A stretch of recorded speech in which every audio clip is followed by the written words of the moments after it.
On the morning of July 14th, 1944, a lieutenant general of the United States Army stood in a Normandy cow pasture and waited for a hedge to explode. His name was Omar Bradley. He commanded the 1st United States Army, and it was 38 days since the landings. His front line had barely moved. He had not come for a briefing. He had come to look at something a sergeant had built out of scrap. The tank was already running. A Sherman, mud to the sponsons, and across its nose 4 steel tusks, rust-streaked, cut rough with a torch. They did not look engineered. They looked like something welded in a hurry by men who had not asked permission. The driver put it in gear. Watch what happens next, because for 5 weeks it had been considered impossible. The tank did not climb. That was the entire point. Every Sherman in Normandy that had tried to cross one of these earth banks had reared up over it and exposed its belly plate, the thinnest armor on the vehicle, to whatever was waiting in the next field. This one went in level. The bank came apart. The tank came through nose down, guns still level, roots and dirt sliding off the hull. Now look at the steel itself, because that is the detail that stays with you. Those tusks had been cut from the obstacles staked across the invasion beaches. That was German steel, driven into the sand and welded together for one purpose: to stop an American landing. American ordnance men had walked down to the water with cutting torches and taken it back. The metal meant to keep the American army out of France was now on the nose of an American tank, opening France one field at a time. Bradley did not order a study. He ordered every tank he could reach fitted with the thing. He put an ordnance colonel named John Madaris on an airplane to England to arrange production there, and had welding crews and arc welding equipment flown into Normandy. Then he gave one more order, and it is the strangest one in this story. Nobody was to use them. Not one. Not in a raid, not to save a pinned platoon, not until he said so. If you want more of what the American Army did in the fields of Normandy, take a second to like this video and subscribe. It keeps these stories in front of people who care. To understand why a 3-star general was standing in a cow pasture watching a sergeant's welding, you have to understand what the American Army had walked into once it moved inland from the beaches. The maps called it bocage. The men called it the hedgerows. And neither word prepares you for it. These were not hedges. They were earth banks, some of them older than the Norman conquest, 6 to 10 feet high, packed hard and bound by roots centuries deep, with trees and brush growing out of the top. A single aerial photograph of one American sector counted more than 3,900 separate hedged fields in under 8 square miles. Sit with that number a moment. Not a front line. 3,900 walled rooms, and a defender who gets to choose which ones to hold. The Germans dug into the far bank of each field, tunneled through the roots, cut firing slits at ground level, and set machine guns in opposite corners so the fire crossed in the middle. Mortars were laid on the gap in the hedge because there was usually only one gap, and the Americans had to come through it. Now hold this figure, because everything else in this story is measured against it. In 17 days of July fighting, the First Army paid roughly 40,000 casualties for a gain of 7 miles. 7 miles. A man in good boots walks that before lunch. And the bill did not fall evenly. It fell on the rifle platoons, which turned over 75 to 80% of their men in 2 weeks. So that is the American side of the 14th of July. An army bleeding into hedges, and a general in a pasture betting on a sergeant's scrap iron. 4 days earlier, 40 miles away, a German general had reported to his corps commander exactly what the Americans were doing to his division. Every word of it was true. His corps commander told him he was a liar. Not mistaken, not defeatist, a liar. And the insult was aimed at every panzer commander in Normandy at once. That general's name was Fritz Bayerlein, and the division he was reporting on was one of the best in the German army. Why the German command had decided its own frontline generals were lying to it, and what the Americans were making in those fields that made the truth sound invented is where this stops being a story about a piece of steel. On the 10th of July, 1944, in a command post south of Saint-Lô, a German general did the most dangerous thing an officer could do in the Wehrmacht that summer. He told his superiors the truth. Fritz Bayerlein had commanded the Panzerlehr Division since before the invasion. He had served with Rommel in Africa. Rommel had pulled it out of the British sector and pushed it west into the American sector north of Saint-Lô. What Bayerlein reported was arithmetic. His Panzer regiment had gone into Normandy with roughly 2,200 men and 183 tanks. It was down to about 400 men and 65 tanks. His men had not been pulled out of the line to rest. Not once. When he had made the same case to 7th Army headquarters a few days earlier, he was told not to worry. The reason he was given is worth filing away. He was told the Americans were poor soldiers. Now he was telling his corps commander, General Dietrich von Choltitz, that Panzerlehr was in no condition to attack. Choltitz's answer was not an argument. He told Bayerlein he was a liar, like all Panzer commanders, and ordered the attack to go in anyway. Hold that word, a liar. It is going to come back, and when it does, it will be describing something much larger than one exhausted division. The attack went in at 1:45 in the morning on the 11th of July, in the dark, toward two villages called Saint-Jean-de-Dive and Saint-Fromond. The idea was sound on a map. Cut the American units back from the river crossings, get German artillery onto those crossings, and the whole American push south of the Ville stalls. On the other side of that map were the 30th Infantry Division's 119th and 120th Regiments, the 9th Division's 39th and 47th, elements of the 3rd Armored Division, and the 899th Tank Destroyer Battalion. Most of these men had been in the hedgerows for weeks. They were not fresh. They were something more useful than fresh. They had stopped being surprised. The Panthers came on in the dark down sunken lanes, and the lanes did to them exactly what the lanes had been doing to American tanks all month. A Panther's gun was built to kill at 1.5 miles. In the bocage, a captured German crewman put the working range at 200 yards, because past 200 yards there was nothing to see but hedge. Tanks wedged into the cuts. Long barrels could not traverse against the banks. And in the fields on either side of them were men with bazookas. Private George Tallarico worked a bazooka in that fight. Sergeant Thomas Steele fought a 57mm anti-tank gun, a gun with no business in the same field as a Panther.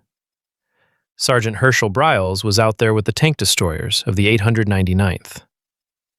Captain Chris McCullough held Company 1 together. Lieutenant Colonel Paul McCullum ran the 3rd Battalion of the 120th. None of these names are famous. That is the point. This was not a battle decided by a plan from above. It was decided in about a dozen separate walled fields by men who could not see each other. Then the daylight came, and with it, the thing the Germans could never get used to. The center of Bayerlein's attack was spotted, and 9th Division artillery came down on it. Not a battery, divisional artillery, on one map square, fast. After the shells came P-47s and P-38s, hunting armor that was stuck between hedges and could not run. By midday on the 11th, Bayerlein ordered what was left of his attack to pull back. He had told Choltitz the attack would fail. It failed. He had been called a liar for saying so, and the tanks and Panzer Grenadiers he lost proving it could not be replaced. Rommel had spent an irreplaceable division to find out that his corps commander was wrong. But here is the question I want you carrying into the next part, because the obvious answer is the wrong one. It is easy to say the German command was arrogant. The harder fact is that German headquarters was working from an accurate picture of the American army as it had been in June. Slow, stiff, bleeding itself against hedges it did not know how to cross. That picture was correct. It was also, by the second week of July, out of date, and going out of date faster than any intelligence section could track, because the American Army in Normandy was being rebuilt from the bottom. Not in Washington, not at a headquarters, in the fields, by the men losing.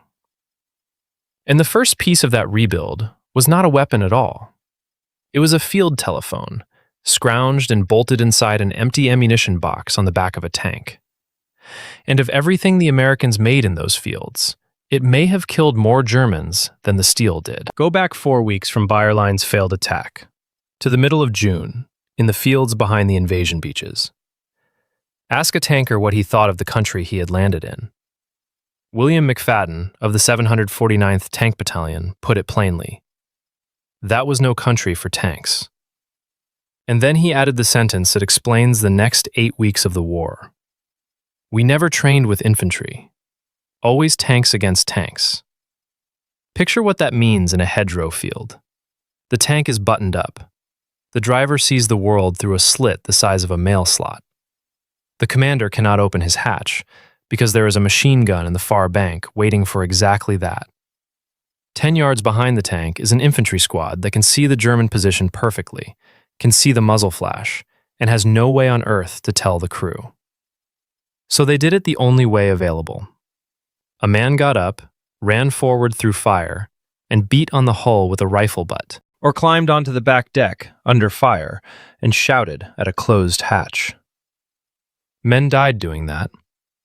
They died doing it in June, in field after field, for a piece of information that took 4 seconds to say. Lieutenant Colonel James Hamilton of the 737th Tank Battalion described the discovery this way. We spent years studying the book and practicing, and then in our first action, we had to throw away the book. Captain Charles Kidd of the 116th Infantry, 29th Division, wrote the same finding in the flat language of an official report.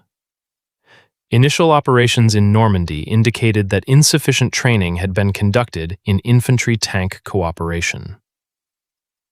Here is the price of that sentence, and these are battalion records. The 746th Tank Battalion had lost half its tanks by the 10th of July. One of its companies was rated at 33% combat efficiency on the 9th of June, 3 days after landing. The 70th Tank Battalion lost 40 Shermans between D-Day and the end of July. The 737th lost 23 Shermans in its first 3 days in the line. 35% of everything that battalion would lose in the entire war, spent in 72 hours in the hedges. A tanker named Wayne Robinson left the best description of that battlefield anyone has written. The hedgerows divided the battlefront into hundreds of separate small boxes, each box a separate battle. Think about what that does to an army. No general commands hundreds of separate battles. No corps headquarters can even watch them. Whoever was going to fix this had to be inside the box, in the field, with the fire coming in. So that is where the fix came from. Around the 20th of June, tank crews began scrounging standard EE-8 field telephones, the ordinary hand-cranked phone every unit had, bolting them inside empty ammunition boxes, welding the box under the overhang at the back of the Sherman, where it was shielded from fire, and wiring it straight into the tank's own intercom.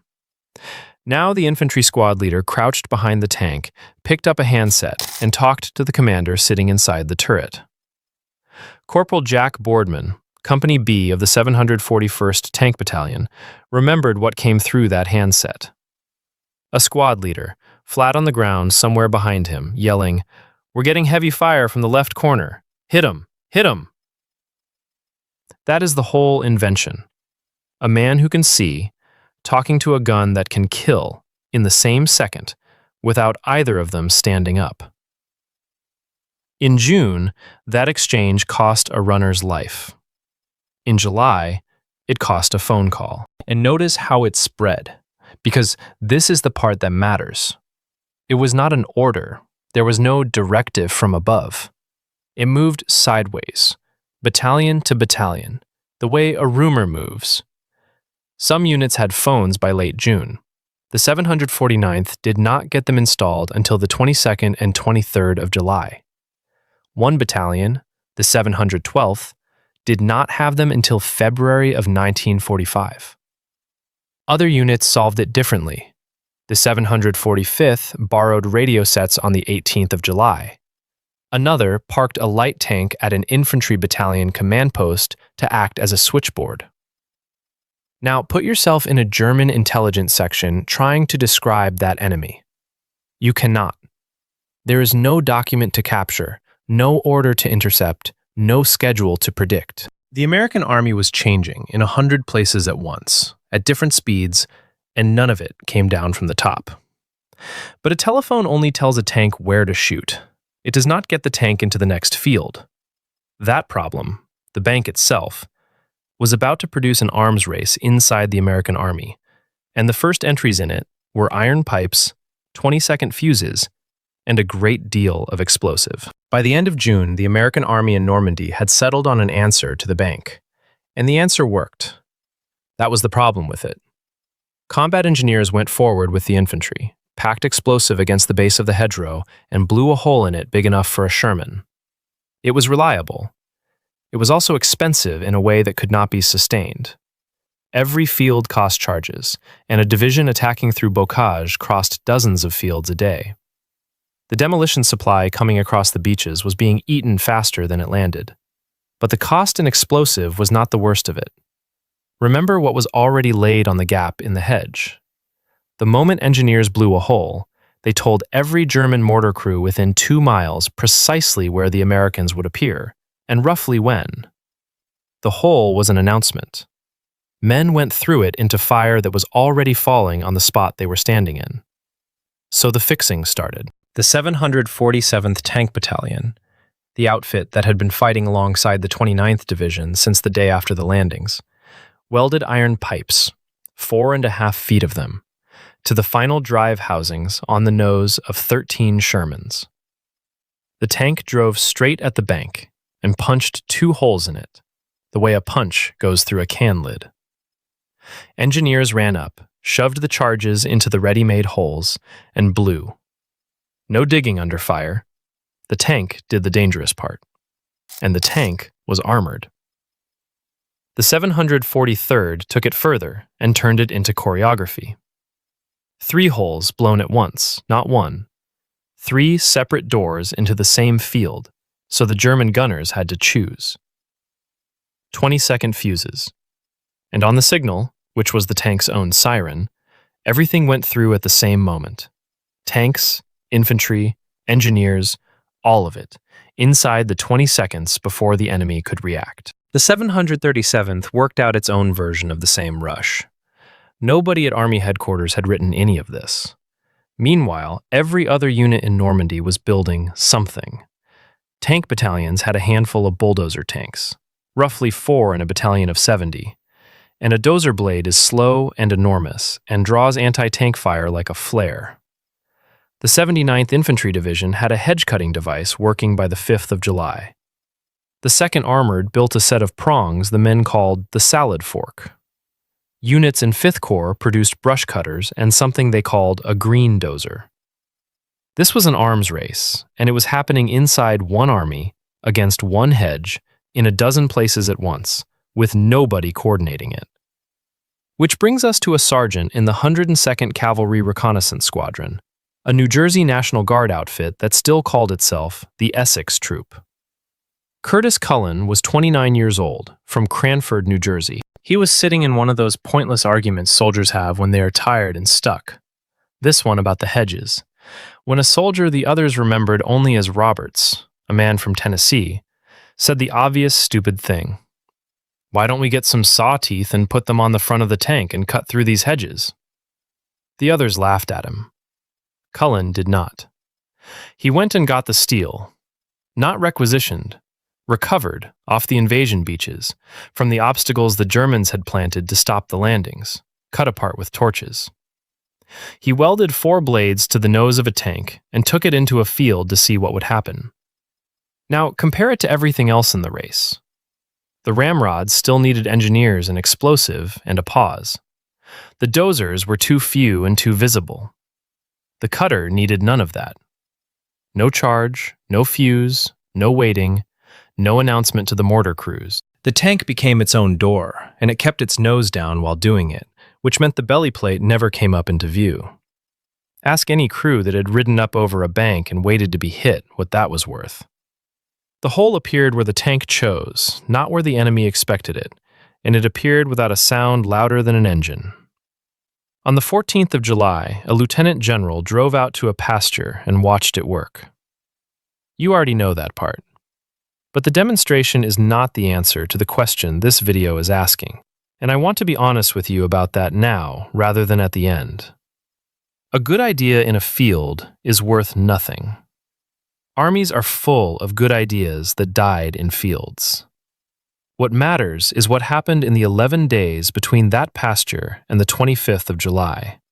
And what happened in those 11 days is the thing German officers would not accept when it was reported to them, because in their army, it was not possible. The same afternoon, in that pasture, Bradley did something that is easy to read past.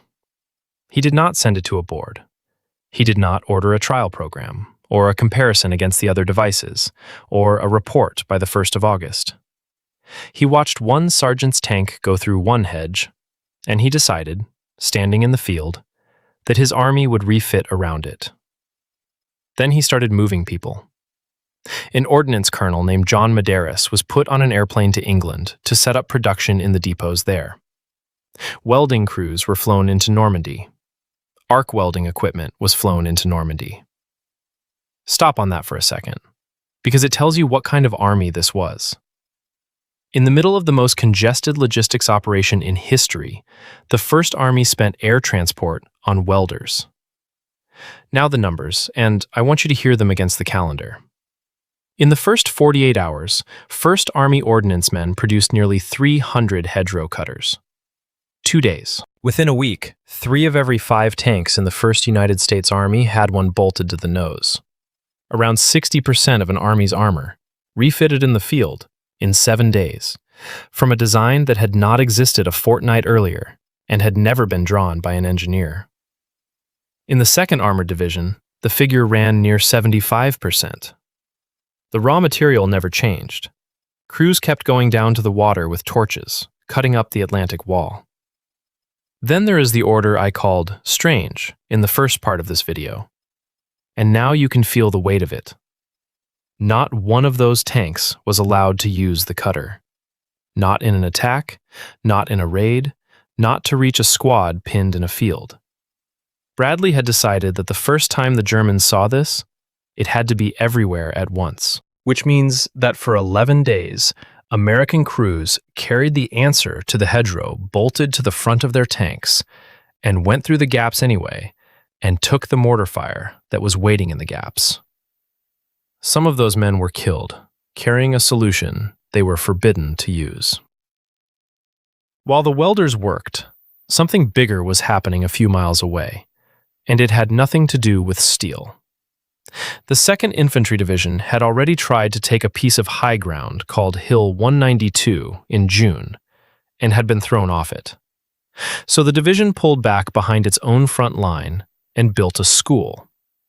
They found ground that looked like the ground they had to attack. They numbered the fields.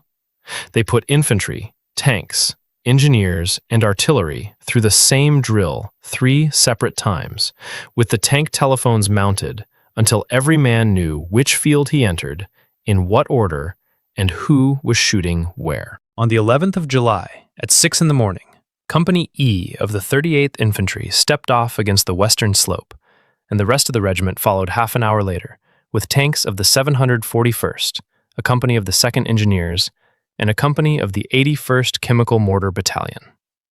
Holding that hill were German paratroopers, the 3rd Parachute Division, battalions of the 9th and 5th Parachute Regiments, some of the best defensive infantry in Europe. By the 13th of July, the hill was American. The 2 German battalions on the slopes were wrecked, and those were losses that could not be replaced.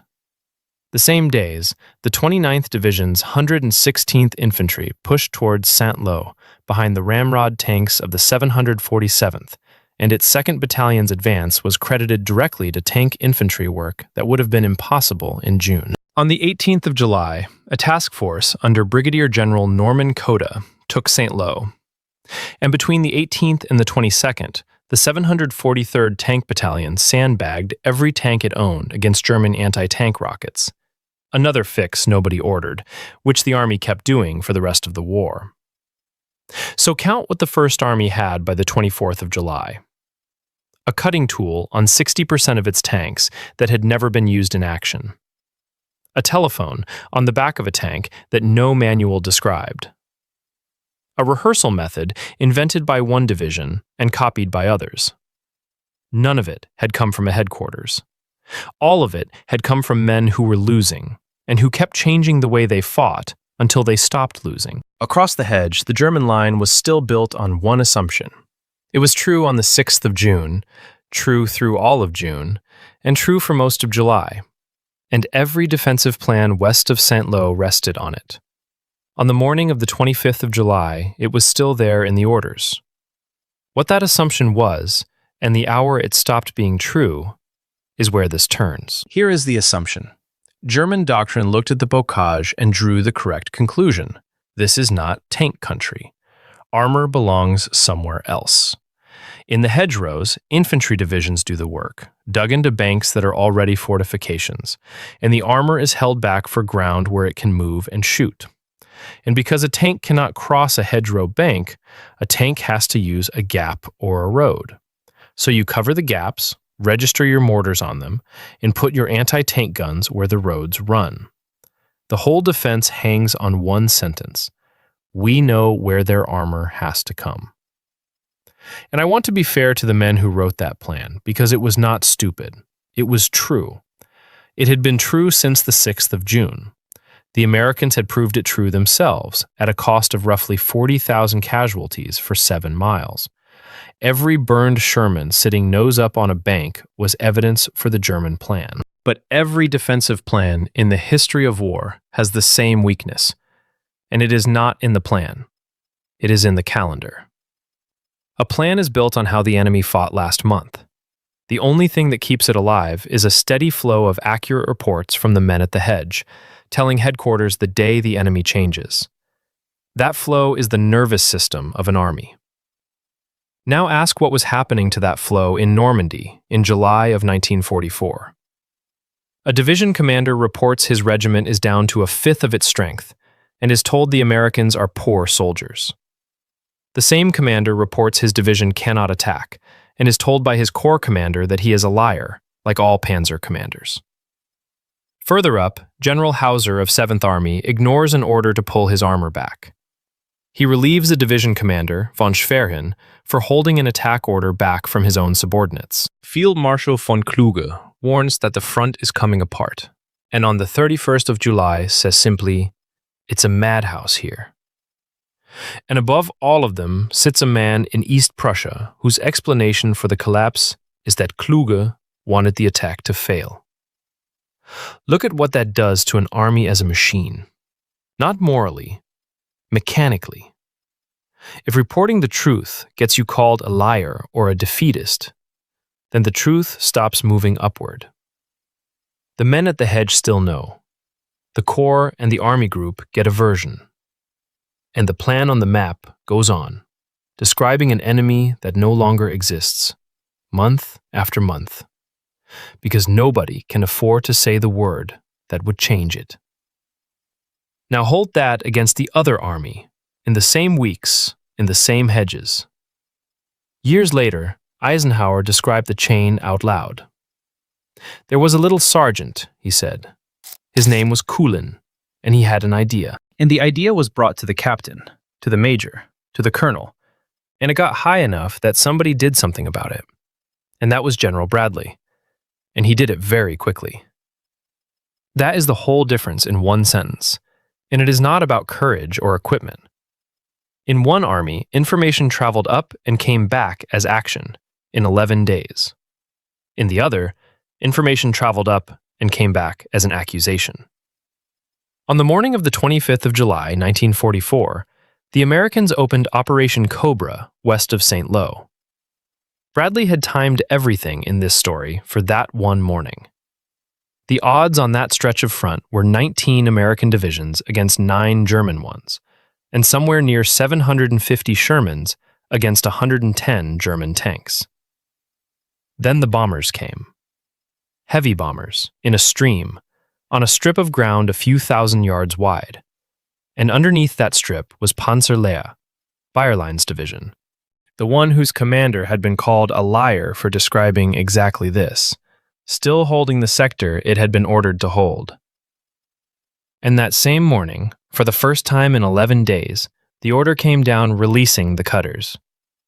60% of the tanks in the First Army went forward with steel teeth on the nose that no German unit had ever seen used, into a defensive scheme built entirely on knowing where American armor had to appear.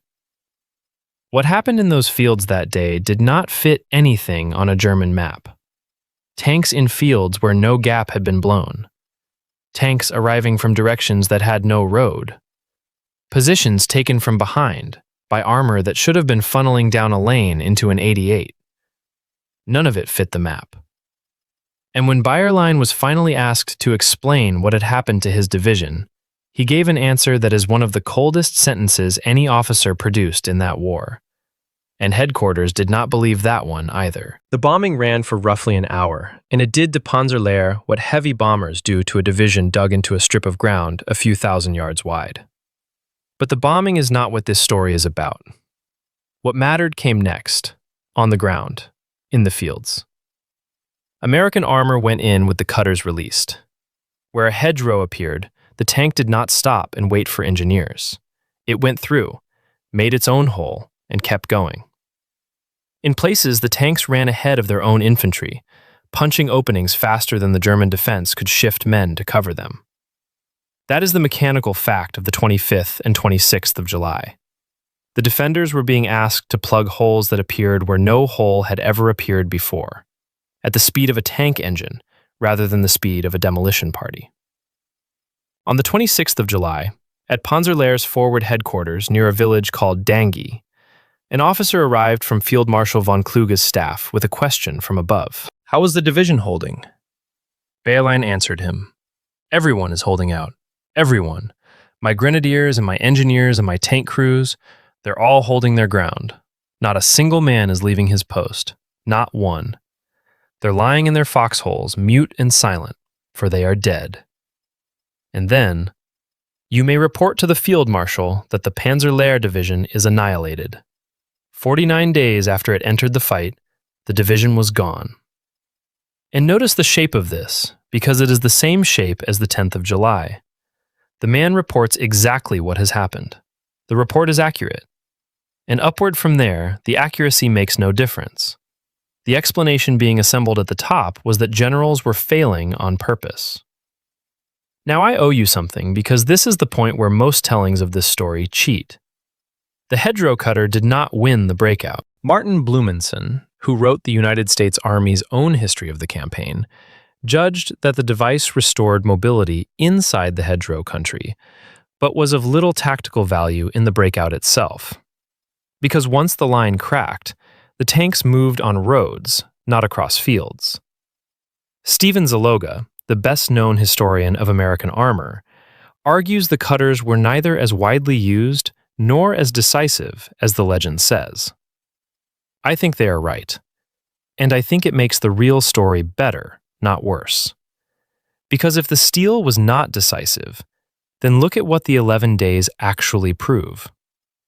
An army sitting in the worst tactical position it had faced in the war took an idea from a sergeant who was repeating a remark from a private, tested it in a cow pasture, refitted 60% of its tanks in a week, flew welders across the channel to do it, and told nobody. In the same 11 days, it invented a telephone mount no manual described, a 3-door assault with a 20-second fuse, a rehearsal school with numbered fields, and sandbag armor. None of that came down from above. All of it came up from below. And the men above said yes. That is the thing the Americans made at the front. Not a cutter, A way of fighting that could be redesigned by the men doing the dying in weeks while the fighting continued. And that is precisely why the reports sounded like lies.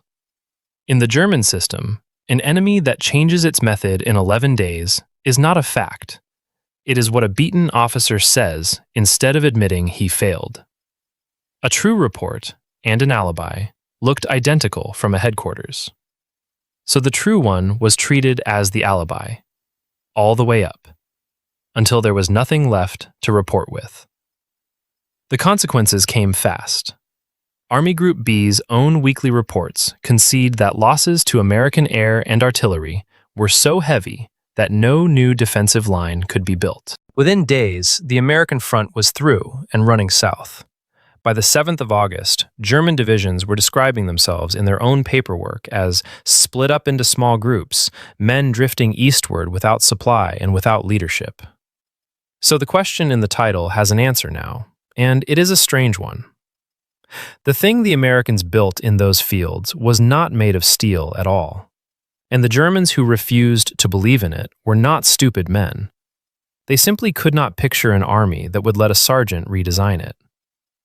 Which leaves the people. Curtis Cullen had about 14 weeks left as a whole man when Cobra opened.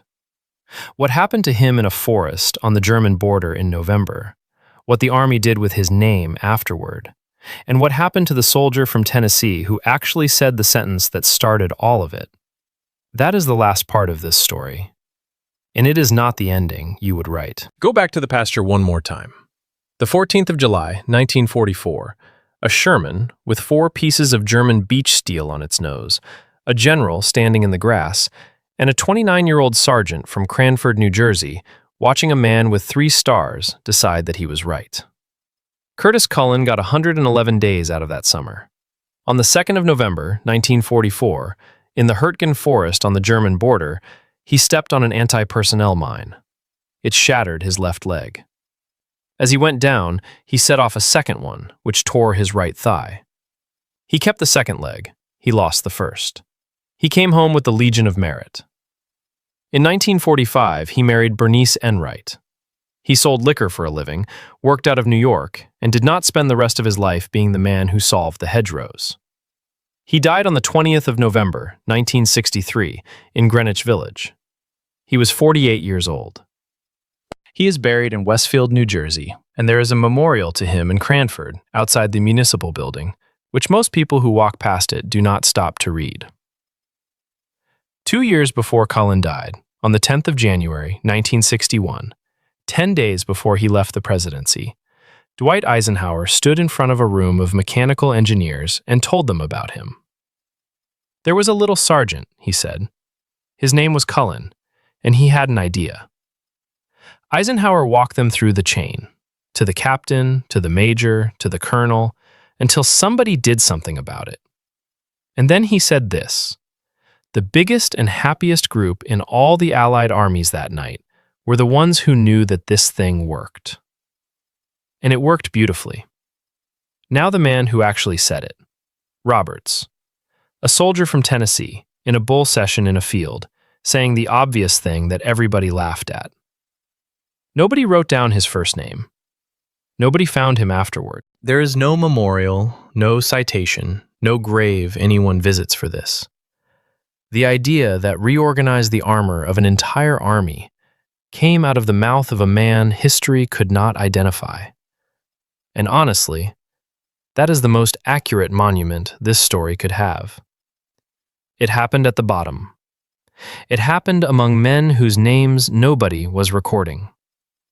As for the general, who was called a liar, Bayerlein survived the war. Afterward, he sat down with American historians and told them, in detail, what had happened to his division in Normandy. This time, somebody wrote it all down. And that is the answer to the question we started with.